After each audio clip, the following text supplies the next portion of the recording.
Hey everybody, welcome back to Hardworking Man. My name's Heath and it's a beautiful day in Michigan. Spring is, well, officially here, but we all know it's right around the corner. And one thing we love doing here is cooking outdoors. So today I'm going to use the Char-Broil Kamander grill.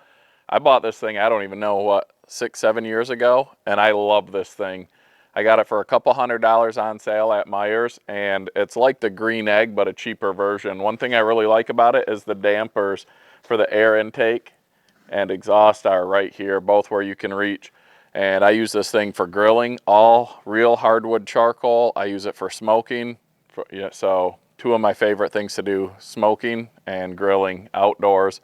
We've got the Blackstone flat top, we've got the outdoor deep fryer, and we've got some other smokers, but for a small batch of jerky, this is my go-to. I've got about 4 pounds of venison jerky.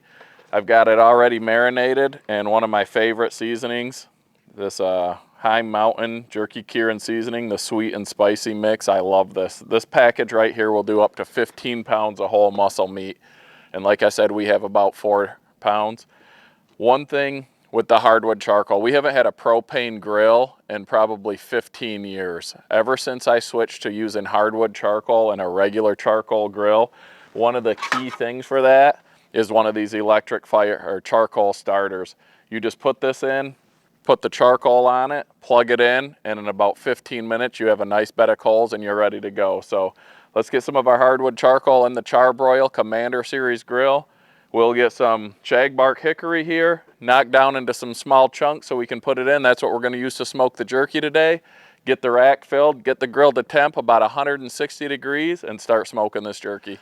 One thing I like about this grill, as tight as it seals, you can control the temperature, and when you're done cooking, you just close the dampeners and latch the lid down, and it'll put your charcoal out, so you still have charcoal left for the next time you want to cook, as opposed to just letting it all burn up every time like I used to do when I had a cheaper charcoal grill. Now when you're smoking, you want indirect heat. I'm someday going to get the ceramic heat diffuser, but it comes standard with this little plate. So once you get your bed of coals going, you just put that in and it helps deflect the heat so you're not cooking the jerky, you're dehydrating it. But for now, I'll take that out, get the electric charcoal starter buried in the coals that are left.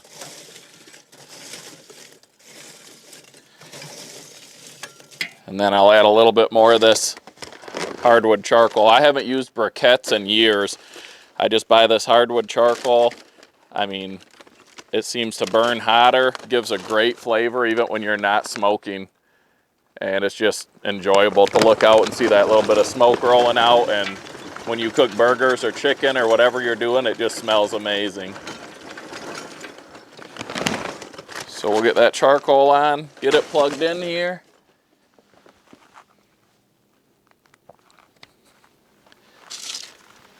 And while that's getting going, you just open this up. It's got all the air it needs. I'm going to knock these hickory chunks down into a little bit smaller pieces. All right, this is just some shagbark hickory. It's a tree that I dropped when I was dropping some saw logs to redeck my trailer. It was a dead hickory that we had. I dropped it in the driveway last winter, and I cut a couple cookies off it, and then I'll just bring it up with the Fiskars Norden N12. I like Fiskars products. They stand behind their tools. But this has got a real hickory handle, and when you use this thing, it feels a lot nicer than the hollow plastic handles.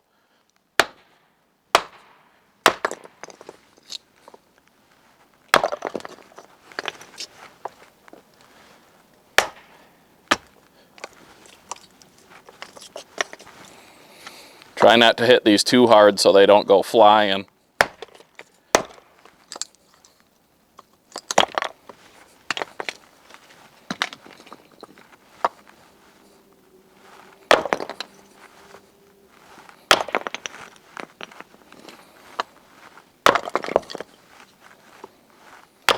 All right, there we've got some nice small hickory chunks. We'll get that in once the bed of coals is good and go get the jerky set up.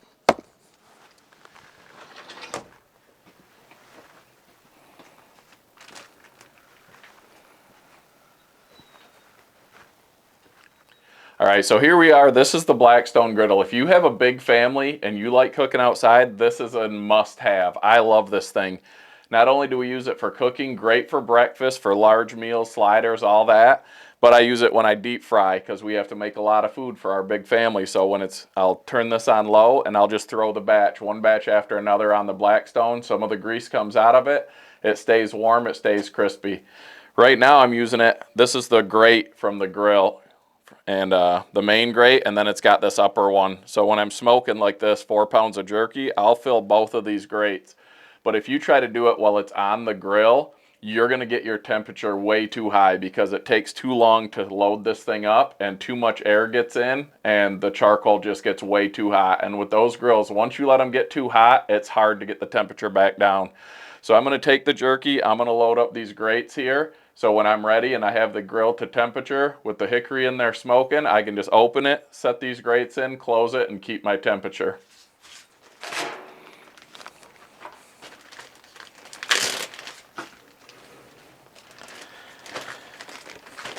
So one thing when you're making jerky, it's going to shrink.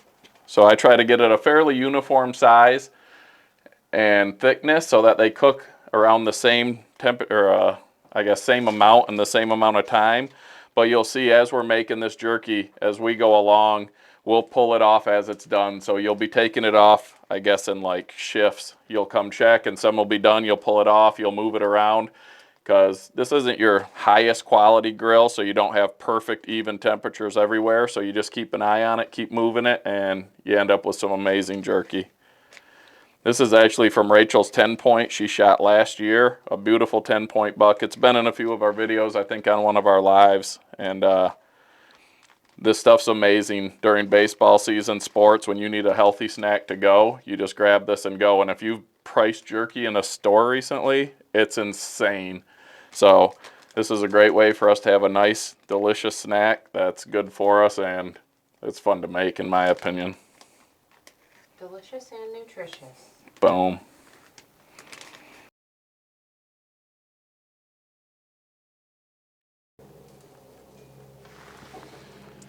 All right, so I had to take a break real quick from placing the jerky. You can see we've got some coals going here already with this electronic fire starter. So I'll unplug that. Electric. Get these coals spread around to try to get an even heat.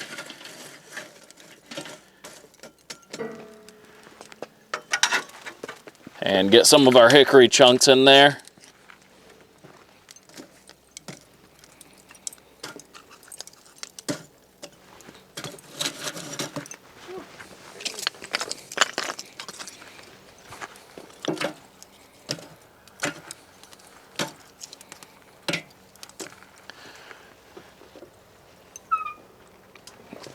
Throw the diffuser plate in. If you're smoking something that you need moisture in too, you can put water in that plate as well. And now we're gonna just barely open these up. We want to get our temperature around 155, 160 degrees. All right, we've got the grill. It's a little over temp right now, but I'm gonna get this jerky on there and just choke it down until that temp comes back down, and then try to keep it right there around 155, 160 or so.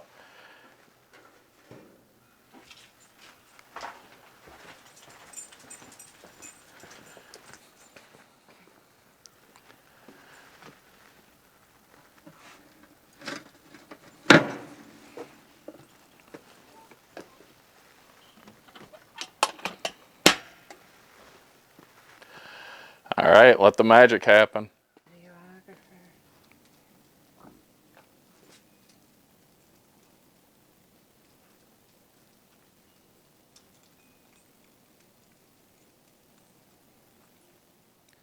All right, so this has been in here smoking for a little while. As you can see, I put another thermometer in the top here. I just like to check between the two, and this one shows around 190 and this one shows around 165 or so. All right, so I'm gonna pull this thermometer out and we're gonna take a look at this jerky and see how it looks.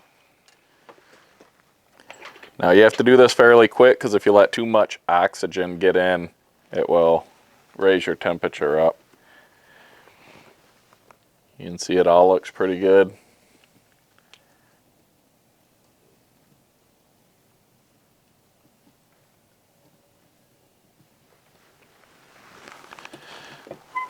Close it back down, let it smoke some more.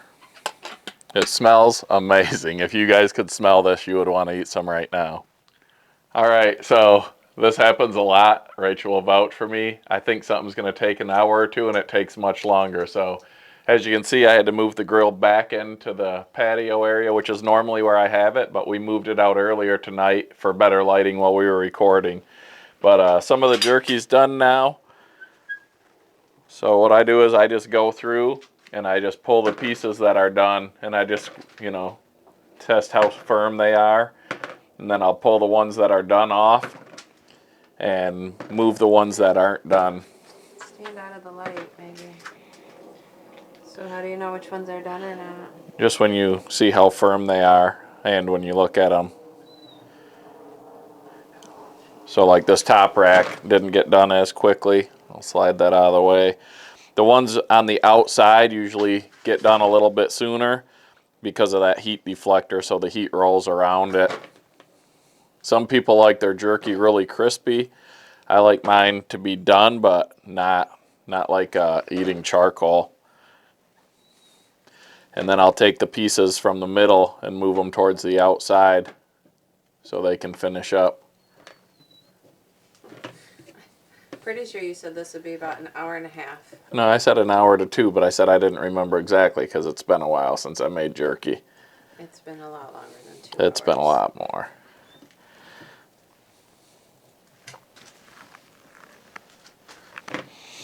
You want to do this fairly quick because, like I said, if you can see some of that has a little moisture on it still. But if you leave this open for too long, the fire starts to get too much heat.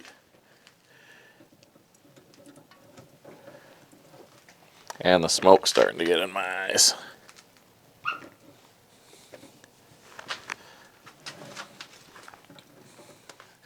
Getting smoked out.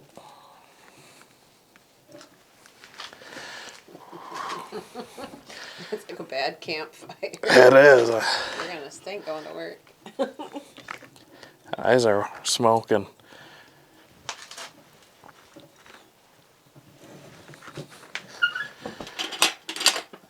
Whew, eyes are watering there.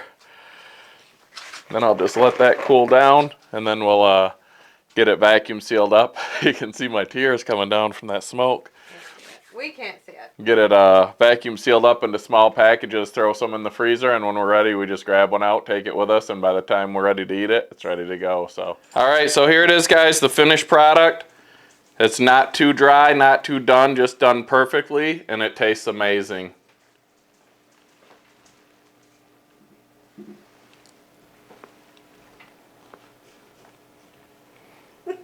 Your stupid clicky jaw I've got on YouTube. I'm not making it up, people.